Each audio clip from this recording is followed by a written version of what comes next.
Hello, welcome to the video. Let's say you have medical imaging that you want to turn into either a 3D print like this one. I've got a little C3, or you want to turn that imaging into a finite element model. The first step is to segment the imaging, which you can do for free on pretty much any computer using the open source tools that I'm about to show you. First, the software that I'm about to use is called Seg3D. It was developed by the NIH at the University of Utah, and I don't think there have been any substantial updates to it in years. You might say, you can just use 3D Slicer. It's also open source and free and has more tools. And you'd be right. However, Seg3D has one tool that other segmentation softwares don't have, which I really like. So I'm excited to show you that one. If you would like a tutorial on 3D Slicer, I've figured that one out too, and I'd be happy to do a walkthrough of that one, even though they're very similar. Alright, let's get started. The first step is, of course, to download Seg3D if you haven't already. It can be found and downloaded with only a little bit of digging online, as you can see on the screen. Once it's downloaded, you can open up Seg3D. Start a new project and specify its file name and file location. Hit continue and done. If you're going to segment bony materials, then I hope you're using dicom files from a CT scan. If you're segmenting soft tissues, I hope you're using dicom files from an MRI, because that's what works best for those. We'll start by importing our medical images. To do this, we'll click on File, then Import Layer from Single File, then navigate to and select your dicom file. My files have been converted to .nifty files to ensure patient confidentiality, but they work essentially the same. I'm choosing the scan taken of the neck in neutral position so that there aren't any weird things that come up from using a scan of someone bending their neck. Once the files are imported, you'll see them displayed in a few different locations, big on the left and 3 smaller views on the right. In the main viewing window, you can use left mouse button to pan, the center button to rotate, and the right mouse button to zoom in and out. We can also adjust the sizes of all the different windows. The first tool we'll use is the Resample tool, located in the Tools menu. This allows us to take each 3D pixel, or voxel, and reshape them from awkward rectangles and rectangular prisms to nice squares and cubes.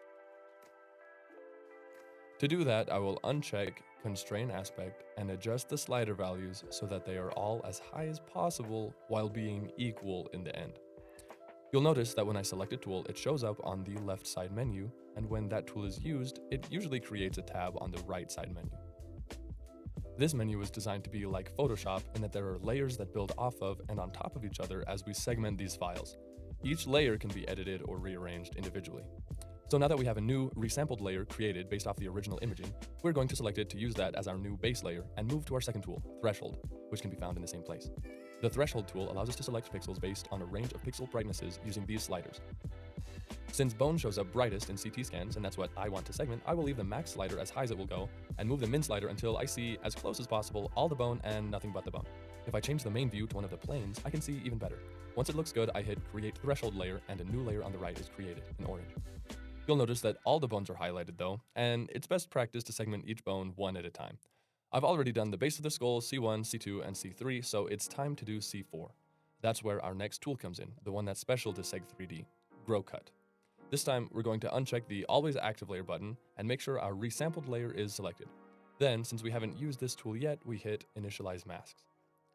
You'll see that there are now 3 new layers created: Grow Cut, Background, and Foreground. Foreground is what we select as part of the bone, background is what we select to exclude from the bone, and Grow Cut is the output layer, calculated based on our selection of the other 2 layers. I'll count down from the base of the skull and start selecting the C4 bone. I like to start in this view, as in the X-axis view, because it's easiest to see which bones are which. By using the left mouse button, I can include the parts of the bone in the foreground. Zoom in using Shift plus right click and drag. The selection doesn't need to be perfect, but I found that it works best when it doesn't include anything outside the brightest area, So I try to go up to the edge of the bone, but not over. If you mess up, I found it's actually easier to Control Z to undo and try that selection again before moving forward. Once the inside is selected using the left mouse button, select all around the outside of the bone using the right mouse button to designate those pixels as part of the background layer. Here, I like to come right up to the edge to prevent as much computational confusion as possible from happening. To change the size of the selection paintbrush, you can use the scroll wheel on the mouse. I don't like to leave any holes in the middle of my selection that can confuse the grow cut algorithm. Once it's all selected, select Run Grow Cut on the tool menu and you'll see it automatically adds sections of the bone to the grow cut layer for a few slices even in both directions. Using the arrow keys, I can move through image slices and see how well it did. Once I reach the limit of the algorithm, which is 7 slices maybe, or 9, or if I see a slice that looks pretty messed up, it's time to add to the foreground and background layers again, and then run Grow Cut again. Remember that every slice you mark up is the new seed image for the algorithm, and it won't build off what it already calculated. So each layer you mark up needs to be edited very carefully, just like the first, with no holes and no overlap between foreground and background, and foreground being contained by the part you want to segment, not overflowing the edges. Repeat this process until the bone in question is entirely segmented. By way of tip, I found that the software gets angry if you try to run Grow Cut multiple times in a row after editing on only one slice. So if you run Grow Cut and realize you did a bad job marking your background and foreground, I recommend using Control Z to go back before you made the mistake and correcting it, rather than trying to overlay corrections on top.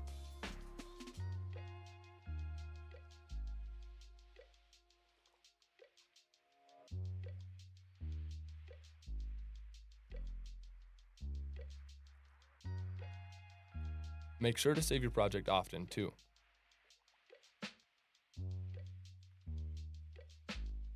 Now that the entire bone is segmented, we can go to the volume window and see a 3D render of it. But we can see that it isn't perfect, especially if we use the button on the bottom menu to turn off pane visibility. It's time to clean it up using the paintbrush tool in the Tools menu.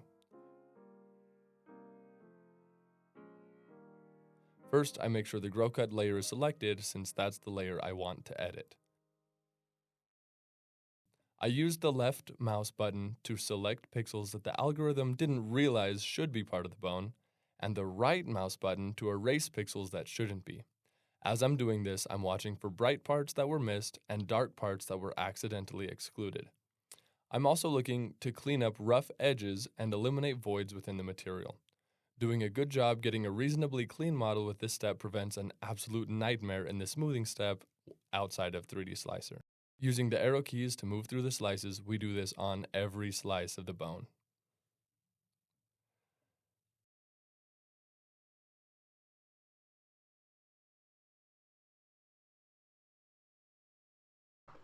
It's not that I think this step is tedious. Well, okay, actually, yeah, I do think it's really tedious, and soon AI will take this job away from us.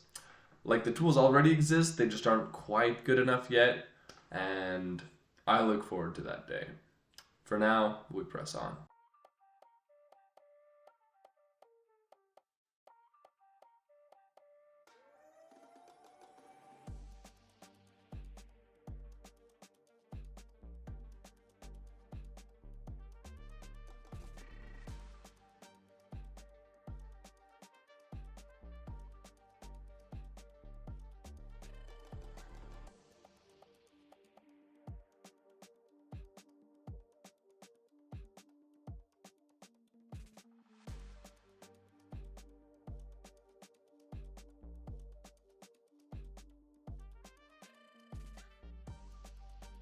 Once I've made it all the way through the x-axis view, it's time to do the y-axis view.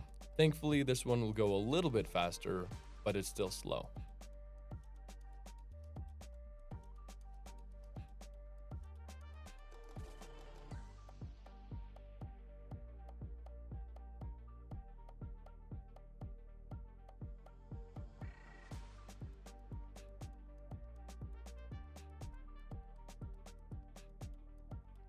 Make sure to take lots of breaks to move your body while doing this. The goal of my research is to prevent and relieve chronic joint pain, not cause it.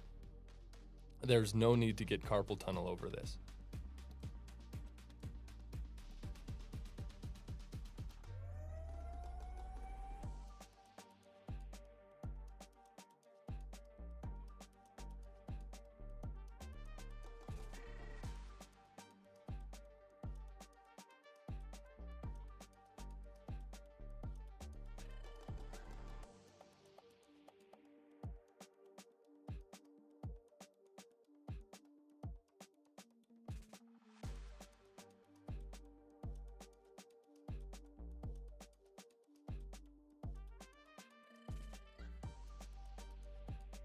Once the Y view is done, we can finish with the Z-axis view. Again, we're trying to eliminate voids, smooth curves, and delete any extraneous pixels.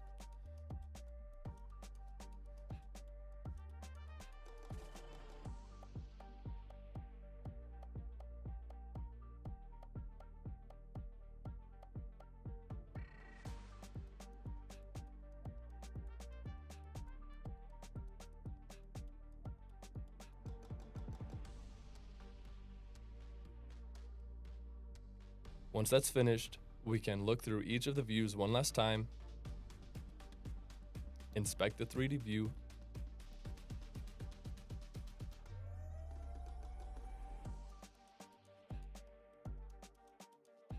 and export the ISO surface as a binary STL file. Now it's time to smooth the STL file and put some finishing touches on it. Let's open up Blender, an open source graphics software that is widely used. We delete the random cube it starts with and import the STL we just created. Then we can use the mouse controls to find the file in space and get started. We use the modeling tab to eliminate any outcroppings that may exist from mistakes in the segmentation process and any tips that are too pointy, which can be impossible for the smoothing algorithm to take care of. To do this, click and drag to select the tip in question, hit delete on the keyboard, and select vertices. You may need to repeat this a couple times.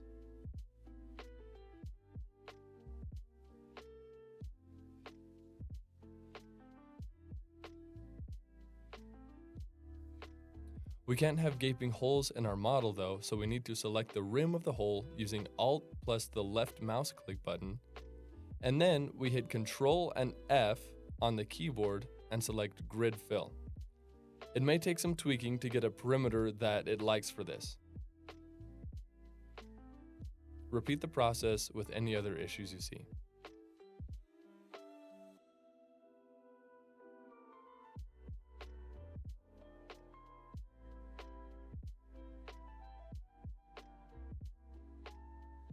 Now, we go back to the Layout tab for smoothing. Click on the little wrench in the bottom right, select Add Modifier and Smooth. I've found that the best for my models is a smoothing factor of 1 repeated 10 times, but you may want to play around with it.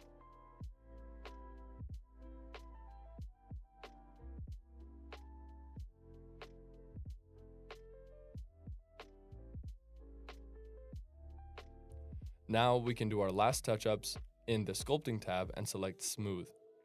I'll now paint over all the critical surfaces in my model, which is where I'll be building structures off of in a different software. This includes the top and bottom of both the vertebral body and the facet joints. Once it's all done, we're ready to export the file as a new STL. To prevent any issues, I like to save it as a new file with the word smoothed added on the end. Now the file is ready to be imported to your favorite finite element modeling software. Mine is FEBio, as you're already aware, where we can create a volumetric mesh that fills in the hollow shell mesh.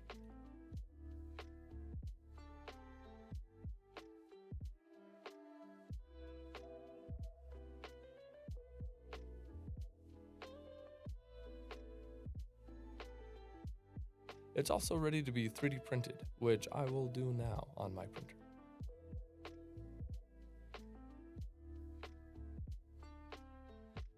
Thank you so much for watching, and I'll see you next time.